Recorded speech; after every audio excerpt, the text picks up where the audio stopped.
42 மருந்து அதிகாரத்தில் முதல் குறள். மிகினும் குறையினும் நோய் செய்யும் நூலோர் வழிமுதலா எண்ணிய 3. இந்த உடம்புல 3 வகை இது இருக்கு. காற்று, நீர், வெப்பம். வடமொழியில வாதம், பித்தம், கபம் பாங்க கேள்விப்பட்டிருக்கோம். அது வடமொழி சொல். தமிழ்ல காற்று, நீர், வெப்பம் 3ம் உங்க உடம்புல கூடுனாவோ அல்லது குறைஞ்சாவோ உங்களுக்கு நோய் வரும். இதைத்தான் திருவள்ளுவர் சொல்றாங்க. மிகினும் குறையினும் நோய் செய்யும் நூலோர் வழி முதலா எண்ணியமும். வழினா காற்று.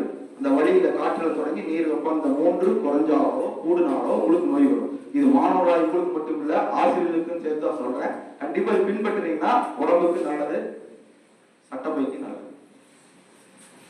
ஏன் சொல்ல தெரியுமா?